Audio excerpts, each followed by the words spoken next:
You're listening to BQN. Assimilate the audio.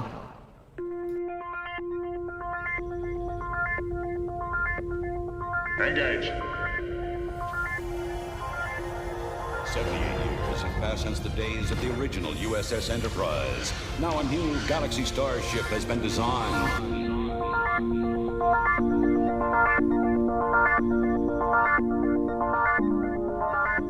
Transporter Chief, beam our listeners aboard.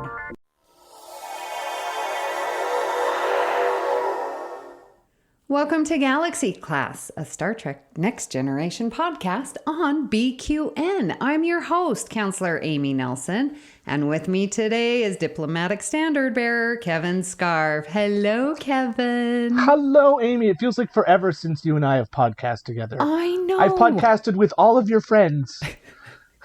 All of the but friends. Not with you.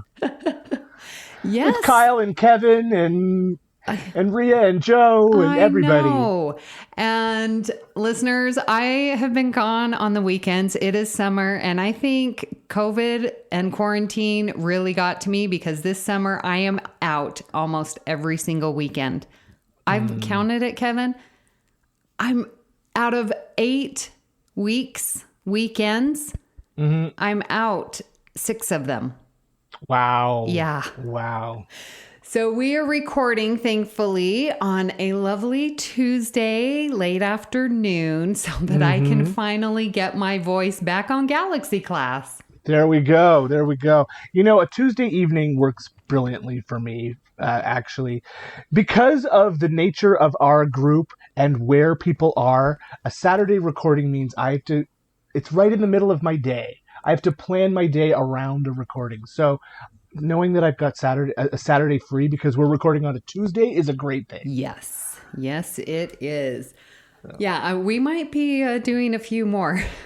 I wouldn't be surprised. Okay. I wouldn't be surprised. Well, let's check to see if we have any comments from our listeners. Logs accessed. Well, regarding episode 92, which was our season 6 quality check, Jim Stoffel said, "I'm sorry, I always liked the horror of Man of the People." Yes, Jim, I appreciate Man of the People as well. I know it's a tough Troy episode, but such an interesting concept. And you're right, there's a bit of that horror aspect to it. Agreed. And, you know, by a lot of standards, it's not a terrible episode. It's a middle-of-the-road episode. But in a season as outstanding as season 6, something had to be at the bottom of the list. Yeah. And it was Man of the People. It was. Well, we have Rhea Papagiorgio writing in and says, "So much to love in season 6. I never hated Aquiel, but can't stand Man of the People. New Trek has done a great job of providing worthy love interests to our female characters, an area where TNG was weak. Joe Keegan, yes. Imperial measurements must be abolished." Yes, we went off on a bit of a tangent about the metric system in that episode. Yeah, I get the joy of teaching both. Yeah. Yeah. Your system is so confusing to me. It really is. I remember going to school, high school, and they were talking about it, and then all of a sudden, I haven't heard anything since the 90s. It is what it is. This is the captain. Senior officers will report to my ready room immediately. Well, today, we are going to be going over the interstellar laws and treaties, specifically what are we going over? Okay. The general orders. Specifically, yes, the general orders. I find it very interesting because they will have these random, we of course know the Prime Directive, but that is based on the general orders. And so we are going to go through and reference Memory Alpha. We will include the link in our show notes, listeners. So if you want to go and read those yourselves, there's a lot of links to it and lots of good, I think, trivia questions that might come out of this. But I've always found the laws and what governs Starfleet and the Federation very interesting. Is that something that you listen for, or is it just mentions it and it's like, oh, it's some random number, I don't really care? No, I think it adds to the fabric of the show. It it makes Starfleet feel like a cohesive, actual organization. To know that it has laws and orders just adds to the fabric of the show. And glancing through the general orders that are listed on Memory Alpha, most of them come from the original series. There wasn't a lot that were developed or noted for the first time on the Next Generation, but I think we could probably talk about how these will impact or find examples of them on Next Gen. Yeah, it really is just sort of an area that builds the universe, and makes it real. Like, this is something that actually could happen. Organizations and countries have these founding documents. And like you said, TOS, they were developing that to create something that we could see ourselves in. So, right. And you also have to take into account that the writers were making it up as they went along, too. yes. Yes, let's always please remember that. Yeah. Things may contradict themselves, but we're talking 800 episodes over 50 years. I know. Yes. Yeah. All right. Well, let's start with General Order number 1. And it says, no starship may interfere with the normal development of any alien life or society. And in 2259, that was renamed the Prime Directive. Yes. I love that on Strange New Worlds, they do still just call it General Order 1. They don't use the term Prime Directive. I think that's really fascinating. And again, it adds to that cohesiveness of the universe too, right? That they do think about continuity and where things fall. Yeah. It says it superseded all other laws and directives with the exception of the Omega Directive, which is sections 1 and 2. So it seems like we have General Order number 1 with the Omega Directive containing section 1 and 2. No, the Omega Directive is something different. That is, so basically what that's saying is that General Order 1 supersedes all other laws. This is the most important law unless the Omega Directive happens.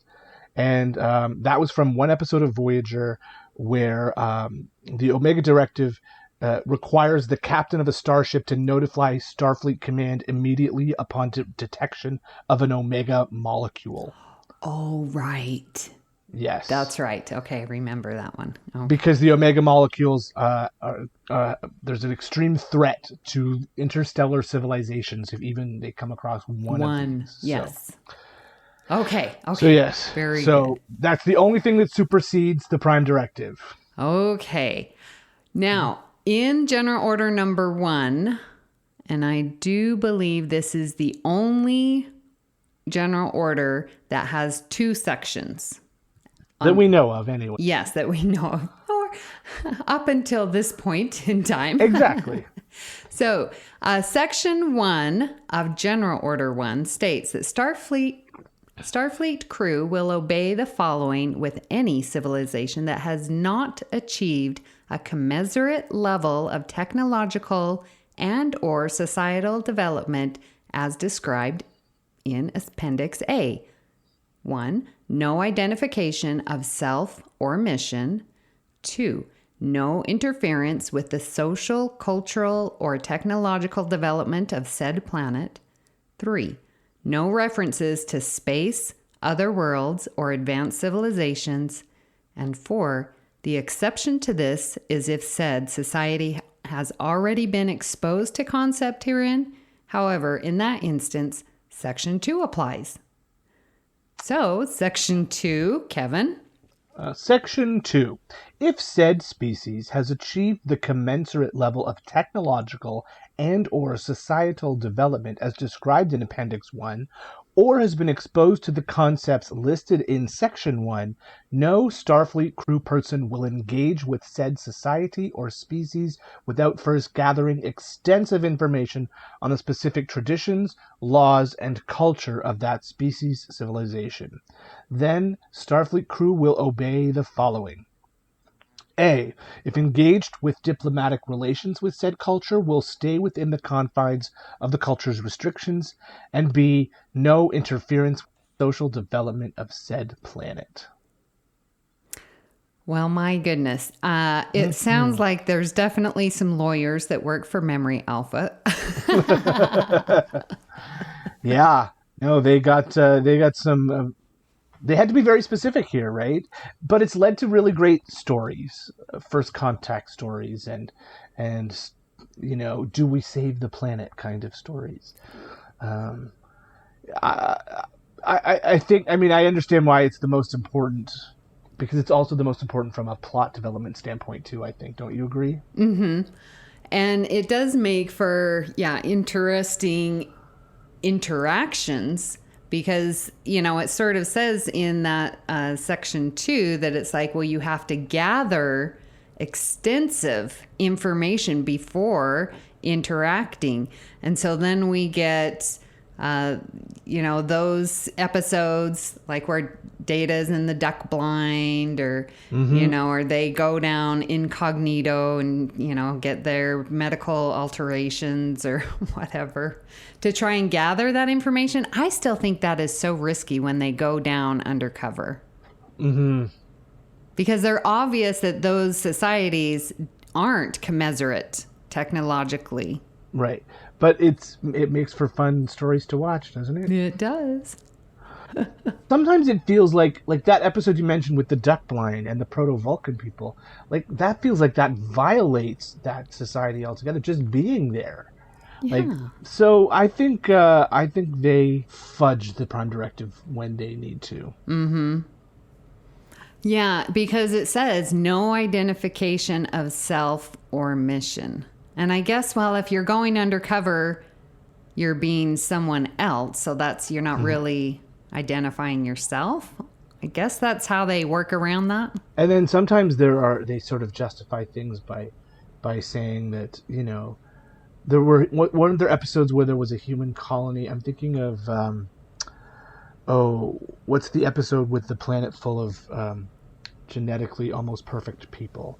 And the Masterpiece Society. Oh. Wasn't there some talk there that they couldn't get involved because of the Prime Directive? But then it was reasoned that, this is an offshoot of humanity, so the Prime Directive doesn't apply here. Right. So they were an alternate society, but they were also human. Yeah, because they left and created their own society, but they had that technology to do that.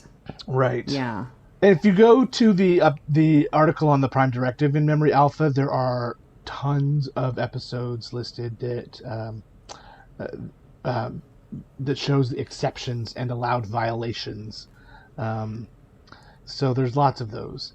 Cultures that were already contaminated could be repaired, like Who Watches the Watchers or Homeward.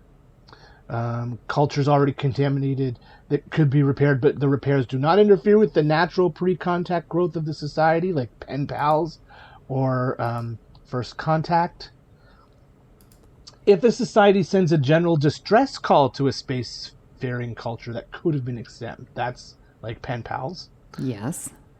If the society already knew of and had contacted the Federation, they could be exempt, like Datalore or Deja Q.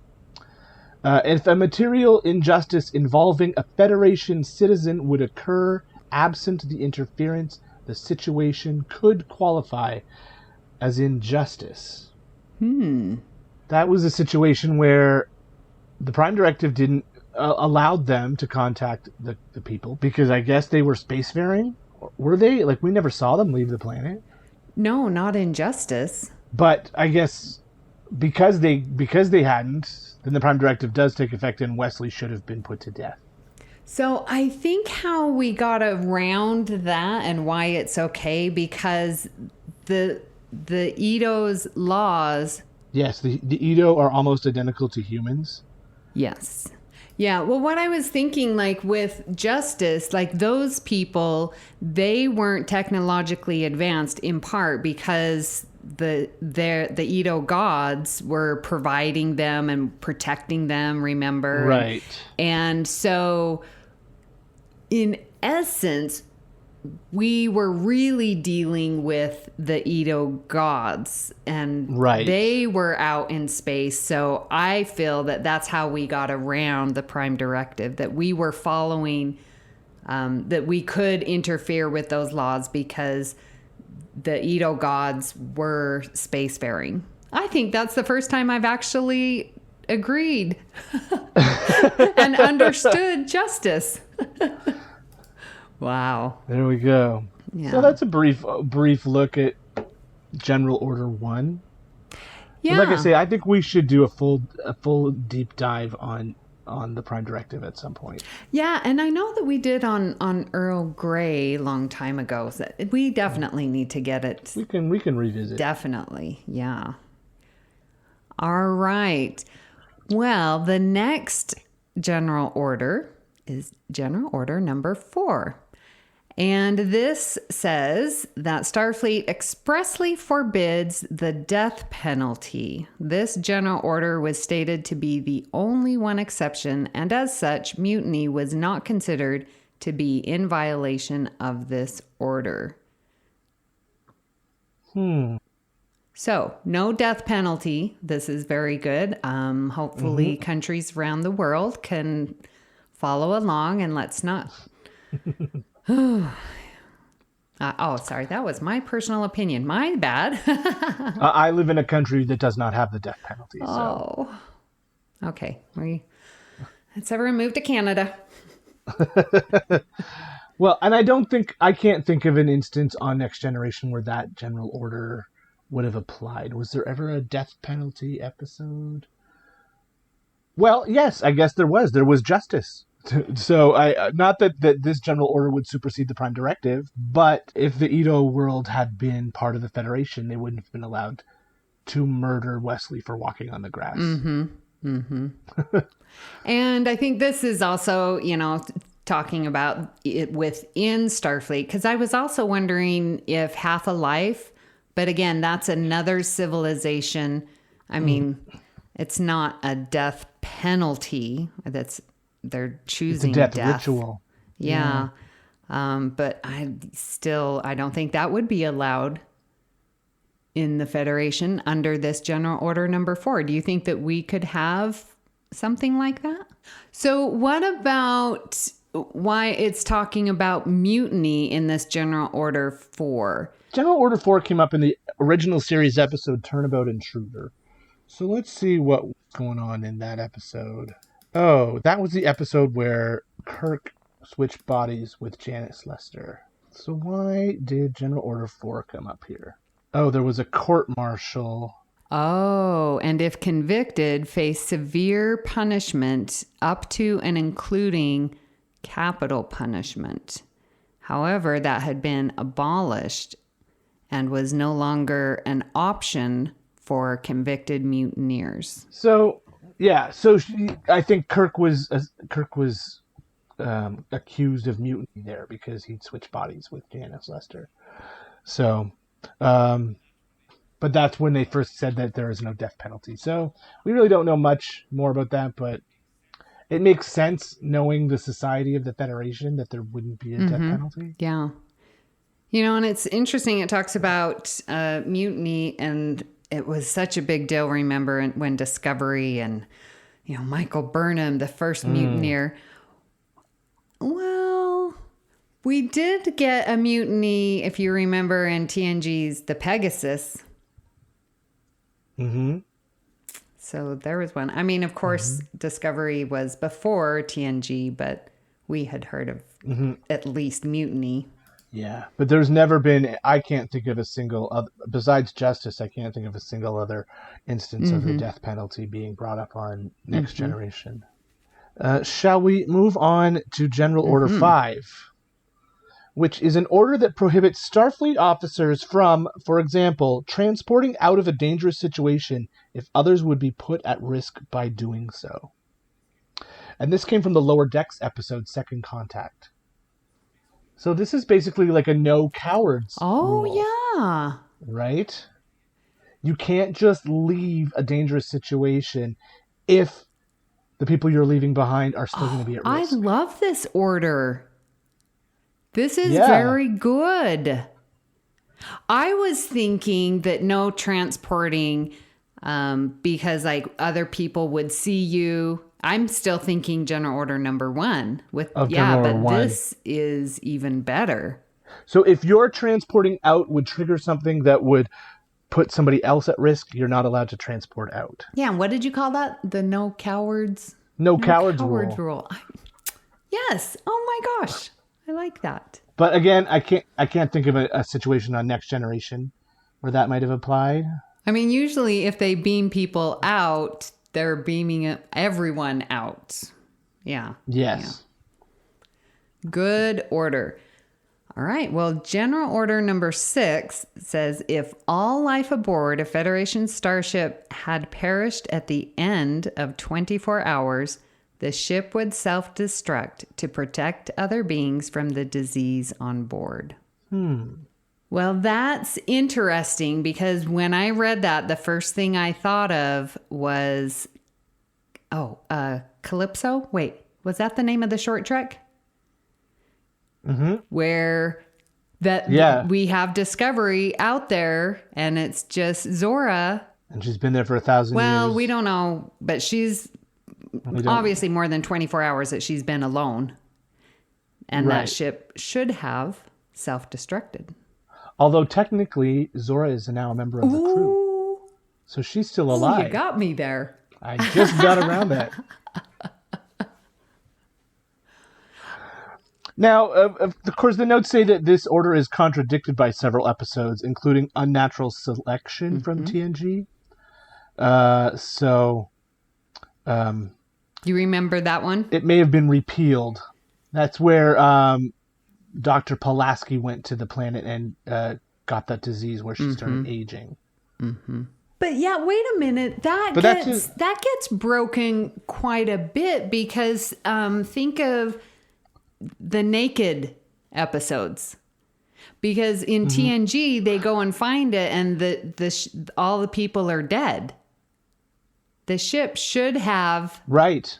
The ship should have self-destructed. Okay, there's some that are breaking this, as they always do. Now, this order came originally from an animated series episode. And I love the animated series, don't get me wrong, but, you got to sort of take it for what it is. And I would think, if everybody died of some kind of a disease on a ship, you'd put up a quarantine around it instead of blowing it up because you'd want to find out why. You'd need to, Starfleet is a scientific organization. They want to know why so that it wouldn't happen to anybody else. I feel like that they have done that before. Yeah. I think so. Yeah. So I say get rid of General Order 6. Yes. So let's look at General Order 7. This is a great one. No vessel under any condition, emergency or otherwise, is to visit Talos 4. This was also said to have been the only death penalty left on the books. I mean, Talos 4 is a very important planet in the history of Star Trek. That's where the whole thing started. Pike and Vina and Spock, all there. I think that a lot more crazy things have happened on other planets since Pike went to Talos 4. So I don't know why such a strict, we're going to kill you if you go to Talos 4. Which then goes against General Order, which one was it? No death penalty? Was it 4? We were just talking about it. Yep. It was 4. So that was the one exception to General Order 4 was if you go to Talos 4, we will kill you. And I don't even think the Talosians were that bad. They were explorers. They were trying to figure out who we were ish. Yeah. So What's the big deal? I don't know. Yeah, there's quite a few other civilizations that have been curious about us and have not been nice to us. Think about where no one has gone before, Nagilum. You know? Or in schisms. I mean, I guess those are very difficult to reach civilizations, but they certainly did some crazy stuff to us, and I wouldn't want to go back to them. And we don't have a general order for it. We know that people have gone back to Talos 4 at least twice since The Cage, right? Because they go back in the menagerie on the original series, and then there was the episode of Discovery where they went there as well. So, you know, I don't get what the big deal is. Well, we jump to General Order number 12 on the approach of any vessel. When communications have not been established.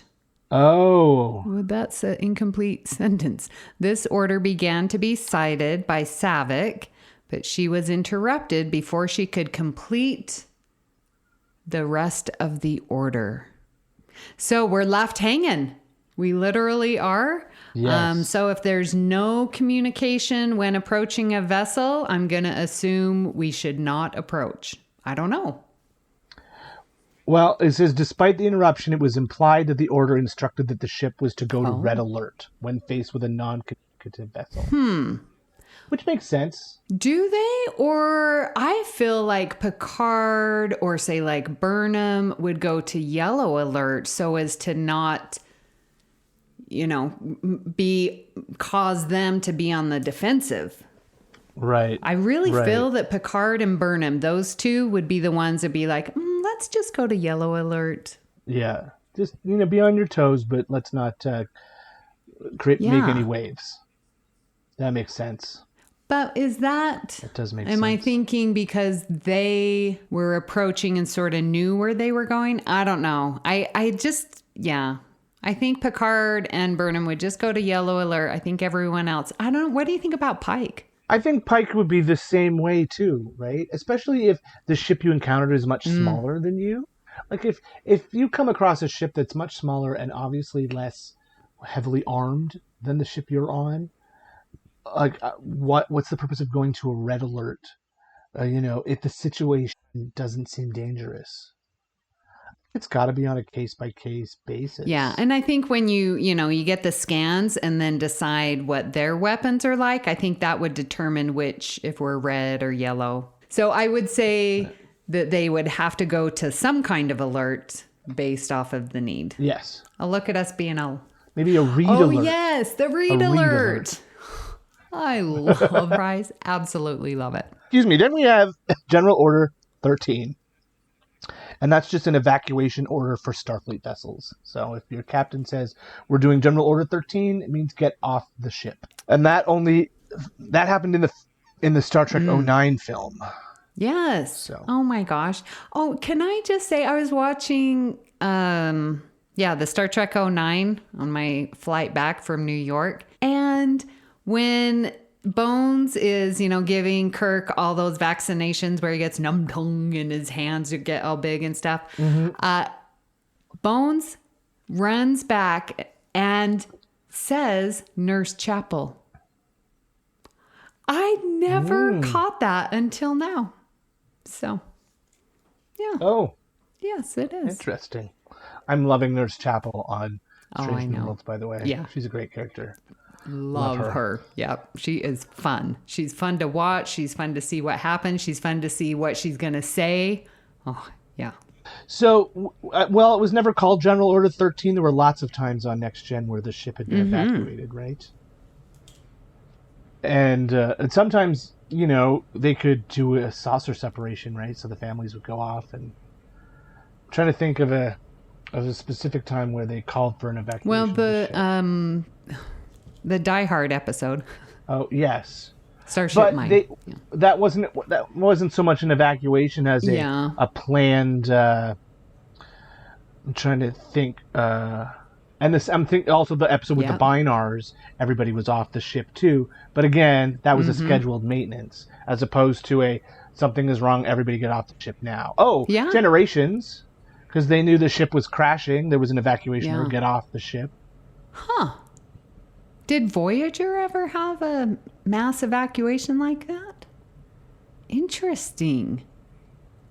They end up all. I remember there was a season cliffhanger where everybody was on a planet That's and right. the ship was gone. Yeah, I remember that too. What a fun order. So. Well, General Order 15 says no flag officer shall beam into a hazardous area without armed escort. Well, that makes complete sense. Except Kirk replied, "There is no such regulation." Hello? Wrath of Khan? So either Saavik was twisting the truth to try to get Kirk to not be so reckless, or Kirk was flagrantly breaking a general order. And so no flag officer, would that be like commander and higher? A flag officer, wouldn't that be an admiral? Oh, then that would make sense why Because Kirk he was Admiral would, Kirk. yeah. Oh, okay. I didn't know that. Okay. Well, admirals, they travel with a big cohort of security anyways. Except Kirk, who just Yeah. ends up taking over the ship and running it the way he always Stealing does. a ship and stuff, yeah. And the last general order that has been announced on screen is General Order 24, which is an order to destroy all life on an entire planet. This order has been given by Captain Garth on Antos 4 and Captain Kirk on Aminiar 7. On neither occasion was the order actually fulfilled. Yeah, I can't imagine. That really seems to break General Order 1. Why would you give an order to destroy all life on a planet? Huh. Well, they go to great lengths to make sure this doesn't happen. Like when we think of the Genesis projects, you know, when they're searching for a planet to regenerate. I mean, and we've done that, like those ugly bags of mostly water, you know. Oh, Yeah, yes. because they, you know, were going to terraform that planet. Had they done so, then they would have been fulfilling General Order 21 and destroying all life in order to create it, and that's not good. Yeah. The only other thing I could think of, too, would be if they came across a planet was like maybe like the homeworld of the Borg, and if they could destroy all life on that planet, it would shut down a major threat. But that really seems to go against the spirit of the Federation and Starfleet. And what does it mean by all life? Because I was thinking of the season 1 episode. Oh, it's so good, where they go and it was that warring planet, and they had the automated bombs and. Oh yes, is that Freedom? I know it was like a sales. Yeah, the Arsenal of Freedom. Freedom. And it's like, you know, they could destroy that planet, and the only life that would be harmed is the green and whatever animals. Yeah, like to destroy all life implies everything from sentient humanoid life to microscopic one-celled organisms. That's a pretty major order. I don't like that one. No.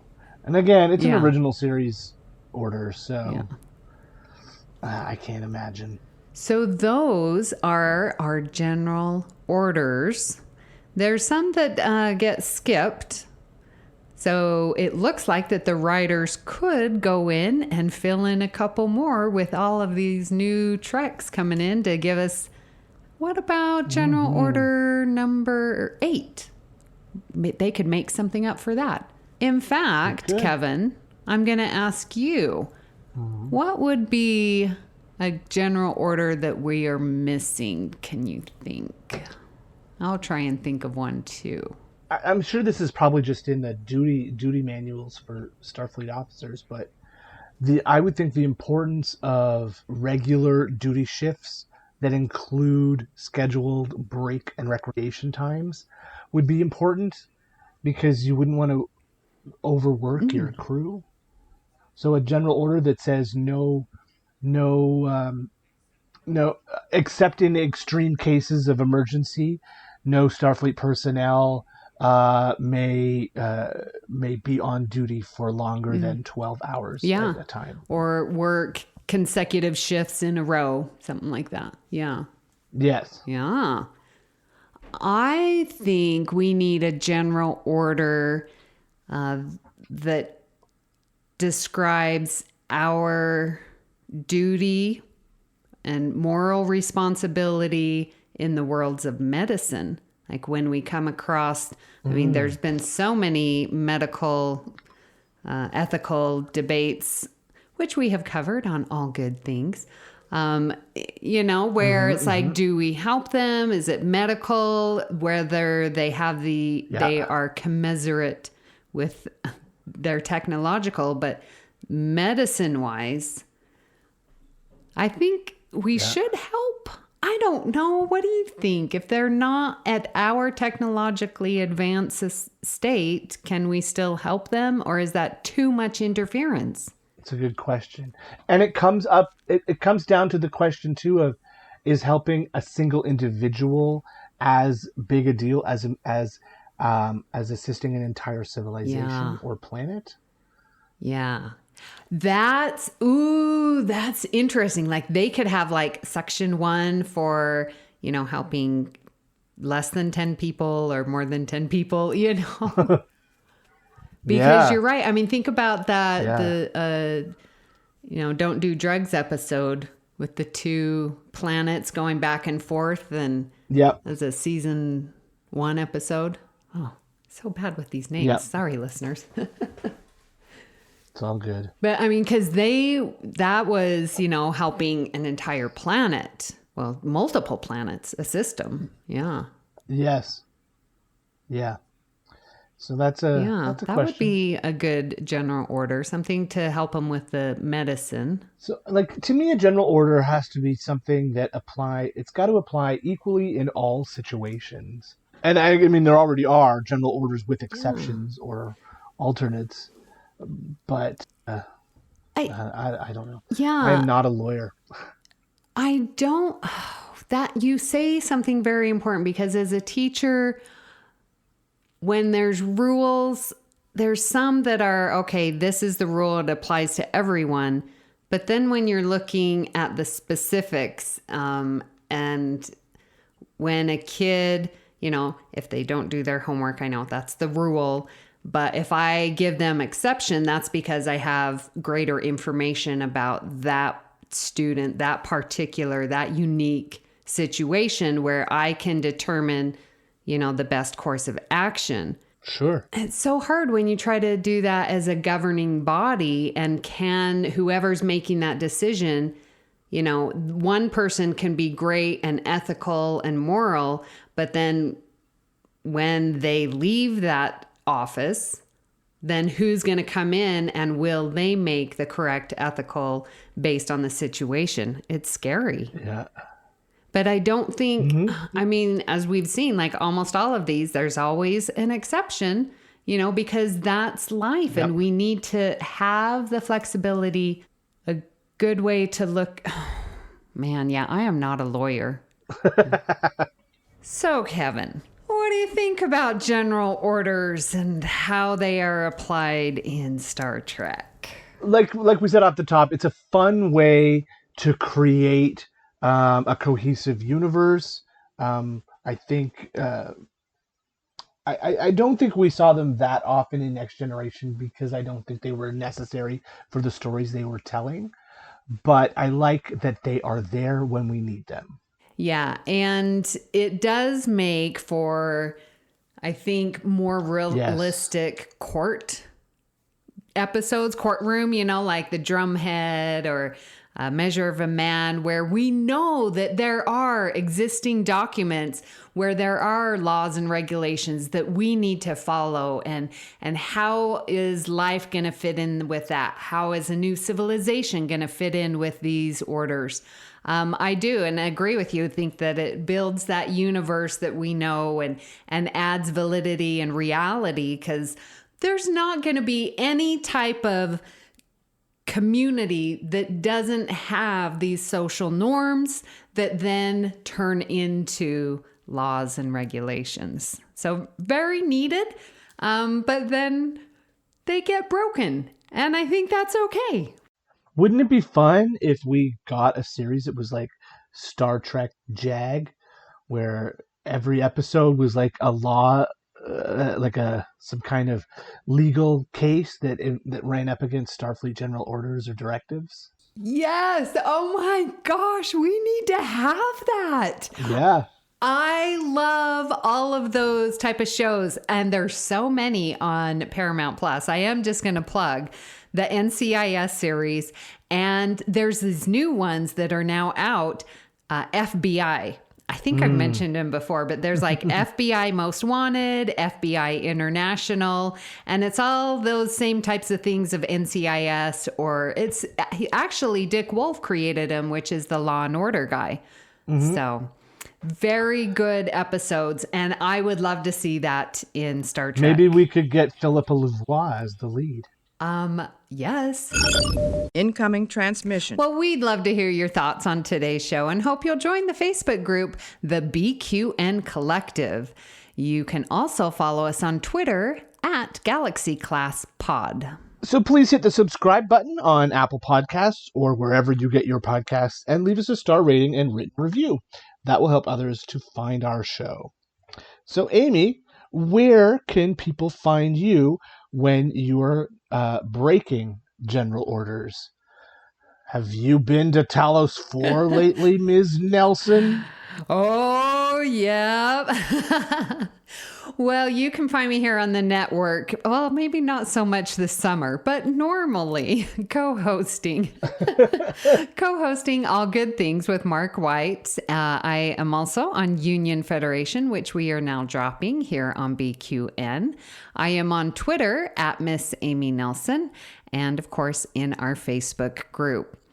And Kevin, where can people find you when you are always following General Order number 5 and never transporting and leaving people behind? Never. I would never, ever do that unless I was really, really scared. Well, we've all been warned. Yeah. But if I am obeying General Order 5, you can also find me on a couple of other podcasts. I do True North Nerds, which is about general geek and nerdery. We've mostly been focusing on Marvel and Star Wars because there's been a lot of that stuff lately. You can also find me on Stage Whispers, the local theater podcast. Our newest news episode has just been released today as well, if you are listening to this on the day that this is released. And you can find me just clowning around. Literally. Yeah. Hey, Kevin, I was wondering, do you have any upcoming plays? Because I know the last one was sort of cut short with COVID and all. Yeah, I'm not in any structured shows right now. Our improv group has been hired back at the resort we were hired at last summer. So we are doing weekly shows at Fern Resort, and I will be in several of those.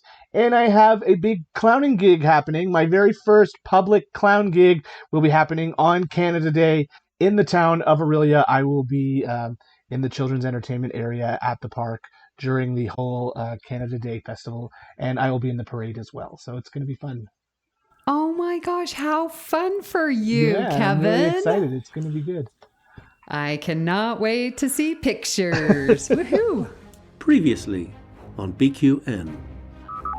All Good Things, a Star Trek Universe podcast. I think that's kind of the flaw of his genetic manipulation, is I have to defeat my enemy. And in his mind, just like Moby Dick, the enemy is Captain Kirk, so he kind of blows his chance. In fact, in some ways, that maybe saves the galaxy, because it kind of taken off, and I got Reliant, I got Genesis, I'm out of here.